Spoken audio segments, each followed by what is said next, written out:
ክቡራን ተመልካቾች እንደምናመሻችሁ። የዕለቱን የአሻም ቢዝነስና ምጣኔ ሀብት ዜናዎች ከዚህ እንደሚከተለው ወደ እናንተ ማድረስ ጀምራለሁ።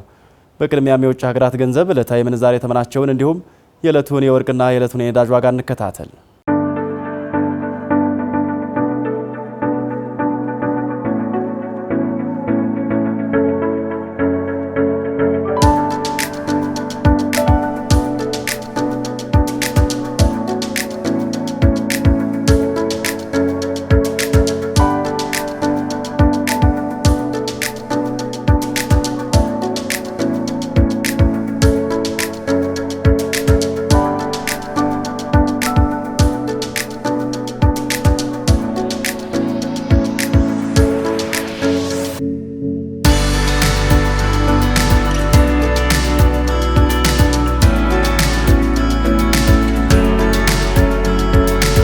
ተመልሰናል። ክቡራን ተመልካቾች በቡና ግብይት ላይ የሚስተዋለውን የኮንትሮባንድ እንቅስቃሴ ለመግታት እየተሰራ መሆኑን የደቡብ ኢትዮጵያ ክልል ግብርና ቢሮ ኃላፊ ተናገረም።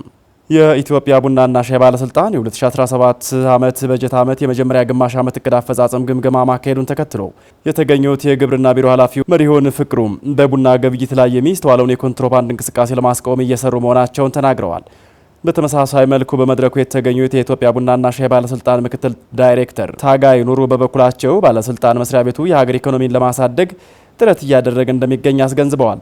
የቡና ልማት ስራን በማዘመንና በማቀላጠፍ ክልሉ ለሀገር የሚያበረክተውን አስተዋጽኦ ከፍ ለማድረግ እየተሰራ ስለመሆኑም በዕለቱ ተነስቷል። ዛሬ ላይ የቡና ዋጋ በዓለም ላይ መጨመሩን የተናገሩት የባለስልጣኑ ምክትል ኃላፊ ኢትዮጵያ በተያዘው በጀት ዓመት ከቡና ሽያጭ $2 ቢሊዮን ለማግኘት አቅዳ እቅዷን ለማሳካት እየሰራች መሆኑን አሻም ከባለስልጣን መስሪያ ቤቱ ያገኘችው መረጃ ያመላክታል።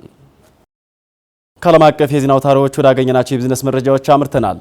የየመን አሳ አጥማጅ ጀልባ በሶማሊያ ባህር ላይ በሚንቀሳቀሱ ዘራፊዎች መጠለፏ ተነገረም። በሰሜን ምስራቅ ሶማሊያ የባህር ላይ ወንበዴዎች ናቸው የተባሉ ተጠርጣሪዎች የየመን አሳ ማጥመጃ ጀልባ በሶማሊያ ባህር ላይ መጥለፋቸው ተነግሯል። በሰሜን ምስራቅ ሶማሊያ ከፊል ራስ ገዝ በሆነችው የፑንትላንድ ግዛት ላይ ተጠርጣሪ የሶማሊያ የባህር ኃይል ዘራፊዎች የየመን ባንዲራ የያዘችን የአሳ ማጥመጃ ጀልባ ጠልፈዋል ሲል የአውሮፓ ህብረት ጸረ ባህር ኃይል አስታውቋል። 7 የባህር ላይ ዘራፊዎች 8 የሶማሊያን ሰራተኞች ጭነው ወደ ጀልባዋ መግባታቸውን የአውሮፓ ህብረት በሰጠው መግለጫው አስታውቋል። ህብረቱ በመግለጫው ክስተቱ በምርመራ ላይ እንደሚገኝ ገልጦ ሁኔታውንም ጠለፋ ነው ብሎ መፈረጁ ተመላክቷል። ባለፈው የካቲት ወርም የየመን ባንዲራ የያዘ ሌላ የአሳ ማጥመጃ በተመሳሳይ ሁኔታ ታግቷል ሲል የባህር ኃይሉ አስታውቋል። ጎግል በዘር ላይ ለተመሰረተበት ክስ $28 ሚሊዮን ለመክፈል መስማማቱ ተገለጸ።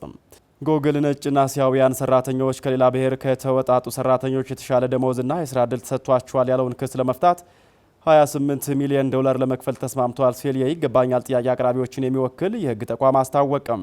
በቀድሞው የጎግል ተቀጣሪ አና ካንቱ የቀረበው ክስ በሂስፓኒክ ላቲኖ ተወላጅ አሜሪካዊና ሌሎች አስተዳደሮች የመጡ ሰራተኞች ከነጭና እስያ ባልደረቦቻቸው ባነሰ ደሞዝና የስራ ደረጃ መቀጠራቸው ተገልጾ እንደነበር አስታውሷል። ግለሰቦቹ በጎግል ላይ ያቀረቡት ክስ ሾልኮ በወጣው የውስጥ ሰነድ ላይ የተመሰረተ ሲሆን ይህም ከአንዳንድ ብሔር ተወላጆች የመጡ ሰራተኞች ለተመሳሳይ ስራ ዝቅተኛ ካሳ እንደሚከፈላቸው ያሳያል ተብሏል። የመነሻ ክፍያና የስራ ደረጃን በቅድመ ደሞዝ ላይ የመመስረት ልምድ ታሪካዊ ዘርንና ብሔርን መሰረት ያደረጉ ልዩነቶችን አጠናክሯል ሲል የከሳሽ ግለሰብ ጠበቆች ተናግረዋል። ግዙፉ የቴክኖሎጂ ድርጅት ጎግል በየትኛውም ሰራተኛ ላይ አድሎዎች የሉም ሲል የተመሰረተበትን ክስ አስተባብሏል። የጎግል ቃል አቀባይ ለቢቢሲ እንደተናገሩት ውሳኔ ላይ ደርሰናል፣ ነገር ግን ማንንም በተለየ መንገድ እናያለን በሚለው ውንጀላ አለመስማማታችንን ቀጥለናል ብለዋል። አክለውም ሁሉንም ሰራተኞች በትክክል ለመክፈል ለመቅጠርና ደረጃ ለመስጠት ቁርጠኞች ነን ሲሉ ተደምጠዋል።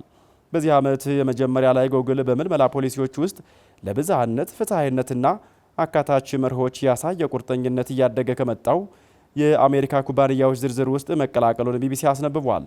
ትራምፕ ወደ ነጩ ቤተ መንግስት ከተመለሱ በኋላ የመንግስት ኤጀንሲዎችና ኮንትራክተሮቻቸው መሰል እርምጃዎችን እንዲያስወግዱ መናገራቸው አይዘነጋም። የዕለቱ የአሻም ቢዝነስና ምጣኔ ሀብት ዜናዎች ተጠናቀዋል።